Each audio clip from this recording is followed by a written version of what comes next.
ഈ രണ്ട് വാക്കുകൾ ശ്രദ്ധിക്കുക. രണ്ടിൻ്റെ സ്പെല്ലിംഗ് കണ്ടാൽ ഏറെക്കുറെ ഇതിൻ്റെ ഉച്ചാരണം ഒന്നാണെന്ന് തോന്നും. എന്നാൽ നമ്മൾക്കിത് വിശദമായി ഒന്ന് പരിശോധിക്കാം.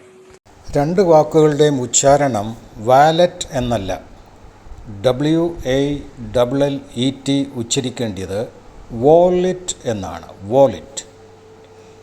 അർത്ഥം പേഴ്സ്.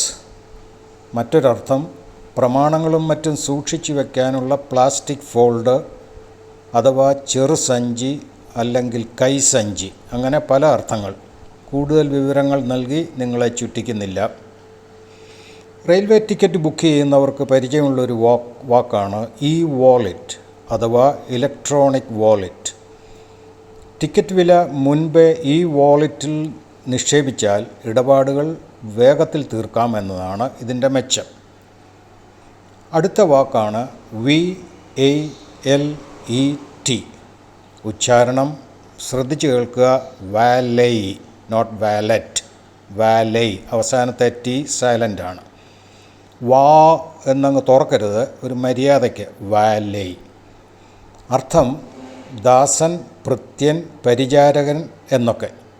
എന്താണ് വാലൈ പാർക്കിംഗ്? നമ്മൾ റോഡുകളുടെ സൈഡുകളിലെല്ലാം കണ്ടിട്ടുണ്ട് വാലൈ പാർക്കിംഗ് എന്ന്.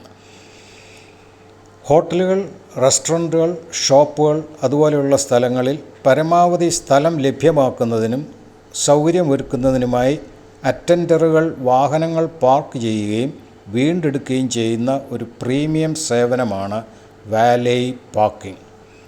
നമുക്ക് പോകേണ്ട ഷോപ്പിന് തൊട്ടു മുൻപിൽ പാർക്കിംഗ് ഇല്ല, പകരം അവരുടെ പാർക്കിംഗ് സ്പേസ് കുറച്ച് അകലെയാണെങ്കിൽ നമ്മൾ നമ്മുടെ വാഹനം അകലെയുള്ള അവരുടെ പാർക്കിംഗ് സ്ഥലത്ത് പാർക്ക് ചെയ്തിട്ട് കുണ്ടക്കം മണ്ടക്കം നടന്ന് കടയിലേക്ക് വരേണ്ട ആവശ്യമില്ല.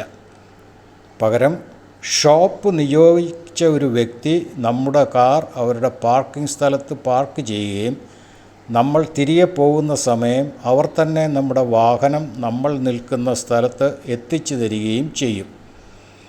ഇനിയും ഈ രണ്ട് വാക്കുകൾ തമ്മിൽ കൺഫ്യൂഷൻ ഉണ്ടാകുകയില്ല എന്ന് കരുതുന്നു. Wallet and വാലൈ.